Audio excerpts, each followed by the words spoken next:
Beat writers. Beat writers कौन हैं, किस प्रकार का मूवमेंट है, क्या उनके मेन थीम्स हैं, कौन कौन से राइटर्स बीट राइटर्स की कैटेगरी में आते हैं।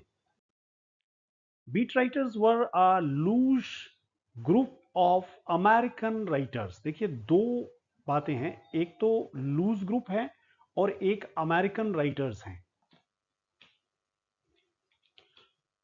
तो बीट राइटर्स अमेरिकन राइटर्स का एक ग्रुप है, बहुत ऑर्गेनाइज्ड ग्रुप नहीं है।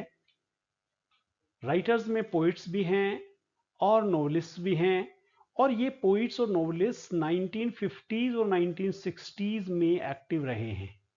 लेट 1950s अर्ली 60s, 10 साल तक ये मूवमेंट चला बीट राइटर्स का। They rejected traditional society, politics, culture, morals and literary conventions. एक किस्म से आप देसी भाषा में कहते हैं ना, बागी, जो इस्टेब्लिशमेंट के खिलाफ हो।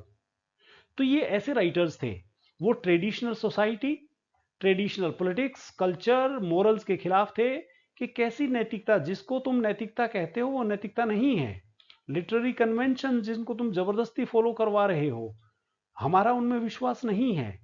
बीट राइटर्स ऐसा मानते थे। They believed in complete personal freedom. और जो बागी होते हैं वो पर्सनल फ्रीडम में विश्वास रखते हैं, सेल्फ एक्सप्रेशन, अपनी बात को क्लियर कहने में विश्वास रखते हैं। Many of their works were performed allowed in coffee houses with jazz और ड्रम म्यूजिक। म्यूजिक के साथ कॉफी हाउसेस में भी इनके वर्क्स को परफॉर्म किया जाता था। The word beat had two meanings. Beat के दो मीनिंग हैं, एक तो है बीटन डाउन। बीटन डाउन का मतलब है क्रश्ड, यानी कि सोसाइटी के प्रेशर्स ने जिन लोगों को कुचल दिया। देखिए हकीकत यह है कि आज भी जिस वक्त मैं आपसे बात कर रहा हूं, लोग दुनिया को खुश करने के लिए जी रहे हैं। वो खुद क्या चाहते हैं वो उस हिसाब से नहीं जी रहे हैं, ना वो इस हिसाब से खा रहे हैं, ना वो पहन रहे हैं, ना वो जी रहे हैं। तो समाज के प्रेशर का जो बीटन डाउन है वो बीट है। दूसरा है बीटिफिक। बीटिफिक रिफर्स टू स्पिरिचुअल एक्सटेसी और एनलाइटनमेंट, एक प्रकार का आध्यात्मिक जो है ना, एनलाइटनमेंट जिसको कह सकते हैं आप, समटाइम्स अचीव थ्रू बुद्धिज्म, जो बुद्धिज्म से या मिस्टिज्म से प्राप्त हो जाए, और कई बार ड्रग एक्सपीरियंसेस भी, इवन के नशा करके भी उन लोगों का ऐसा विश्वास था। Beat writers include poets Allen Ginsberg,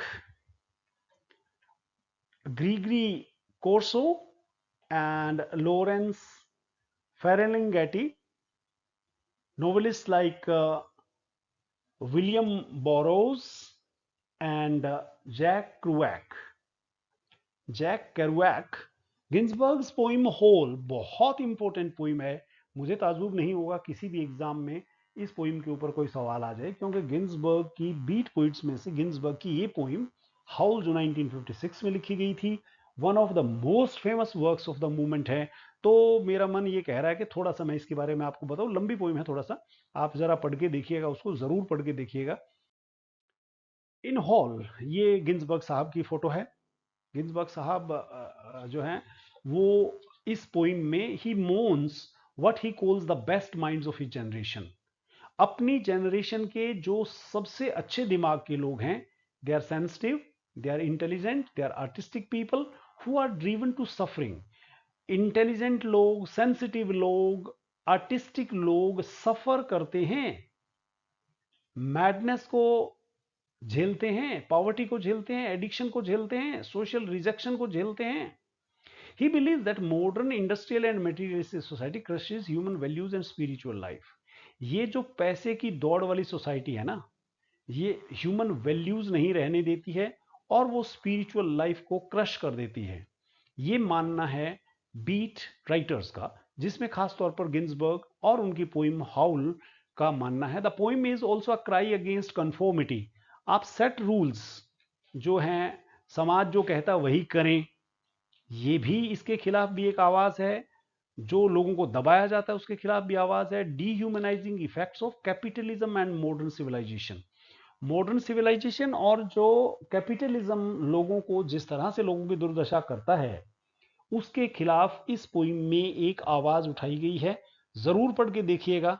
और मेरा विश्वास है कि आप अगर लिटरेचर में करियर बना रहे हैं तो निश्चित तौर पर इसमें से कभी ना कभी आपके सामने कोई ना कोई अच्छा सवाल एग्जाम में जरूर मिलेगा।